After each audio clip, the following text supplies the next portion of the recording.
वही आज का हिड़मा, आज के परिप्रेक्ष्य में आपकी नजर में वो नक्सलवादी है, लेकिन हो सकता है कि भविष्य में आने वाली पीढ़ी के लिए वो बिरसा के रूप में जाना जाए। तो मैं उस बात को जानना चाह रहा हूँ कि आदिवासी बाहुल्य क्षेत्र का युवा हथियार क्यों पकड़ रहा है? हमें कलम कागज को पकड़ाने की जरूरत थी, लेकिन वो हथियार पकड़ रहा है। मैं आपको बताना चाहूंगा कि हम कह रहे हैं सरकार कह रही है, हम भी चाहते हैं, और मैं सदन से अपील करना चाहता हूं उस क्षेत्र के आदिवासी युवाओं को कि जल जंगल जमीन की लड़ाई आपको कलम और कागज से लड़ने की जरूरत है, हथियार उठाने की जरूरत नहीं है। ये माननीय सभापति महोदय, आज 150वीं बिरसा मुंडा जयंती मनाई जा रही है, उसको राष्ट्रीय गौरव दिवस के रूप में मनाया जा रहा है। हमें गर्व है इस बात का, लेकिन बिरसा मुंडा कौन थे? बिरसा मुंडा उस समय तात्कालीन समय में जमींदार और अंग्रेजों के लिए वो एक विद्रोही थे, देशद्रोही थे, और आज हमारे लिए वो एक क्रांतिकारी है, एक भगवान है, एक आदर्श है। वो जल जंगल जमीन की लड़ाई लड़ते थे। वही आज का हिड़मा, आज के परिप्रेक्ष्य में आपकी नजर में वो नक्सलवादी है, लेकिन हो सकता है कि भविष्य में के आने वाली पीढ़ी के लिए वो बिरसा के रूप में जाना जाए। तो मैं उस बात को जानना चाह रहा हूं कि आदिवासी बाहुल्य क्षेत्र का युवा हथियार क्यों पकड़ रहा है?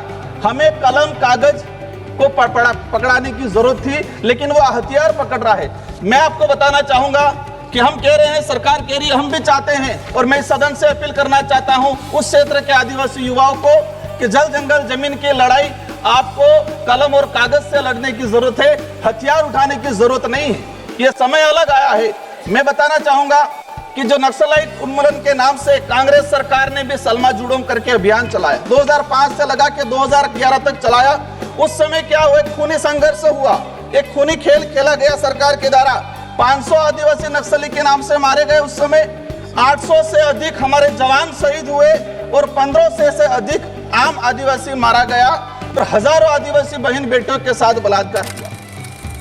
एक ऐसा सवाल जो केवल एक व्यक्ति या एक क्षेत्र का नहीं, बल्कि पूरे देश के आदिवासी अस्तित्व, उनके अधिकार और उनके भविष्य का सवाल है।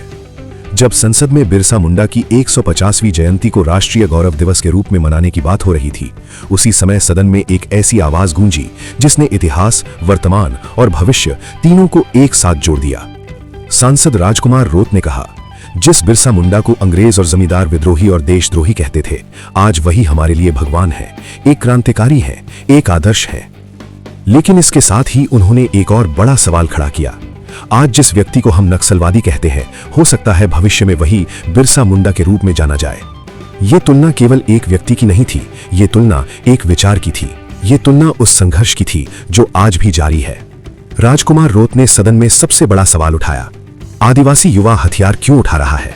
क्या वो जन्म से अपराधी है या परिस्थितियों ने उसे ऐसा बनने पर मजबूर किया?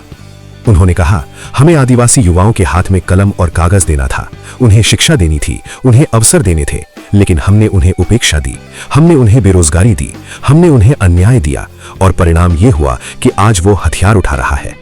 राजकुमार रोत ने सदन में सलवा जुडुम का भी जिक्र किया। सलवा जुडुम 2005 से 2011 तक सलवा जुडुम अभियान चलाया गया। इसका उद्देश्य नक्सलवाद खत्म करना था। लेकिन इस अभियान में क्या हुआ? उन्होंने आंकड़े पेश करते हुए कहा, 500 से अधिक आदिवासी नक्सलवादी के नाम पर मारे गए, 800 से अधिक जवान शहीद हुए, 1500 से अधिक आम आदिवासी मारे गए, हजारों महिलाओं के साथ अत्याचार हुआ। ये एक खूनी संघर्ष था, एक खूनी खेल था। राजकुमार रोत ने एक और बड़ा सवाल उठाया, आदिवासी युवा हथियार उठा रहा है, लेकिन हथियार कौन दे रहा है? इन हथियारों के पीछे बड़े लोग हैं, हथियार सप्लाई करने वाले लोग हैं, लेकिन उनके खिलाफ कार्रवाई क्यों नहीं होती? क्यों केवल गरीब आदिवासी ही मारा जाता है? सदन में उन्होंने कहा, आदिवासी इस देश का मूल निवासी है, इस देश का असली मालिक है, लेकिन आज वही आदिवासी अपने अधिकारों के लिए लड़ रहा है, अपने जल, जंगल और जमीन के लिए लड़ रहा है। राजकुमार रोत ने भील समाज का भी जिक्र किया। भील समाज इस देश का सबसे बड़ा आदिवासी समुदाय है, लेकिन आजादी के बाद इस समाज को 4 राज्यों में बांट दिया गया, राजस्थान, गुजरात, मध्य प्रदेश, महाराष्ट्र। ये एक ऐतिहासिक अन्याय था।